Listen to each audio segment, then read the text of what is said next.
A few weeks ago, we had a testimony time, and Mick said, "Can I share my testimony?"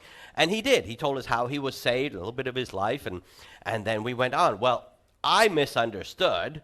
Mick was asking if he could share his testimony so he could join the church.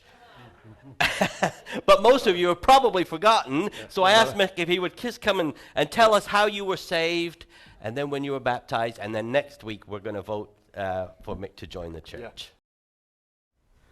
I've got to speak about my brother, really. Just it seemed what asked me to come to church and whatever. And in the family that I was brought up in, he was the always goody-goody in the house, bless him. I was a black sheep of the family. Not a good man, not a good boy or anything, anyway. And I was a sinner, a real big sinner. And I did everything, but that was my life, that's the way I liked it, and that's how I lived. And I just enjoyed my life as a sinner. And I looked at my brother, and I couldn't live his life, because he was such a goody-goody, he did everything right, bless him. And anyway, as the years went past, and whatever, he was a lot of a Christian before me, a long time. And he just said 3 words, just come to church. And I said to him, brother,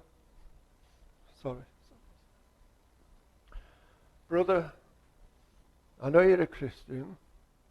I don't like Christians. I don't like the way they live. I don't, that's not for me. I'm living my life. I'm enjoying my life. And I didn't know I was a sinner. I knew I was doing things wrong and all that, but I enjoyed the life.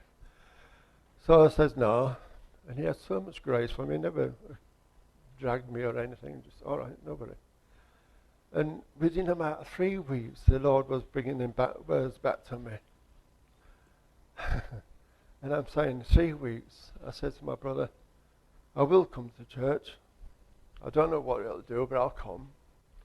And this is when the church was in Lee Park, in the school. And I went, and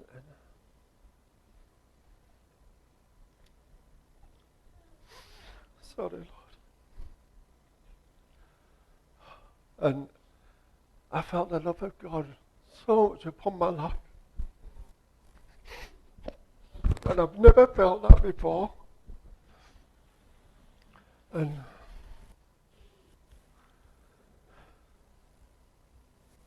anyway, yeah, beautiful.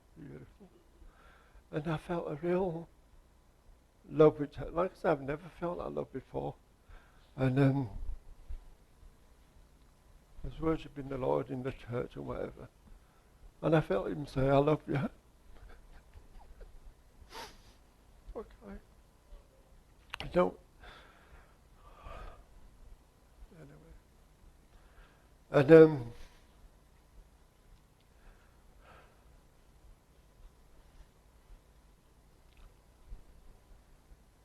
a few weeks after that, I didn't feel his love. Every day I felt his love there with me. And he was leading me and guiding me and changing me. And one day I didn't feel his love there. Oh, Lord, help me. And this woman came up to me, she says, God still loves you. And all he's doing is going before you. And he's just begging you to come. And I felt that was so real what she said. And so I just followed the Lord. And as I followed him, got closer to him, the more love I felt for him.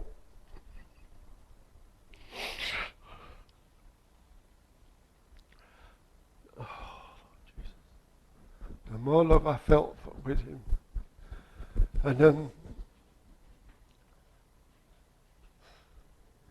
I came with a load of baggage.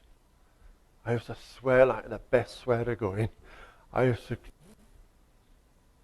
smoke. I had such bad habits, and I can't disclose them much with you. But and he was taking them from me, and I kept looking back on my life. Wow, I used to do that. I'm not doing that no more. And there was having some sort of meeting I think it was in Manchester, and I took my family with us. And we didn't grab no tickets and nothing, and I'm skint. But knocks on the door, says, "We got no money. We just turned up. Can we help?" And he says, "Come in. We need ushers." And we got in to see this bloke. And anyway, as I was ushered in doing what ushers do, I found this wallet full of cards, full of money, and that old Mick Powell had kept that. And I took it to this man who was in charge of the wallet there I found, mate. Oh, God, that's got to be you, Lord Jesus, you're changing me. And that was a real cornerstone in my life of how I realised I was changing me from how I used to be. And even we got baptised, me and my wife and whatever, in 1984. And it's for years, I think.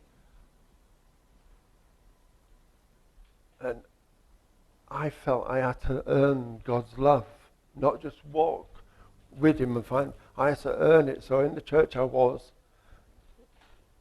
doing everything I could do to earn the God's love and to do work and for the church. And I knew it was not wrong to do work for the church. And he said, "No, it's not right. That's not the way to do it. My love comes with freedom." And it took, anyway, it takes years and years of walking with the Lord and let him change you. And you don't have to do nothing. He just does it. And you look back on your life and you think, what have you lost? The things where you've come from and the things where it's taken you to. How beautiful. Anyway, bless you all.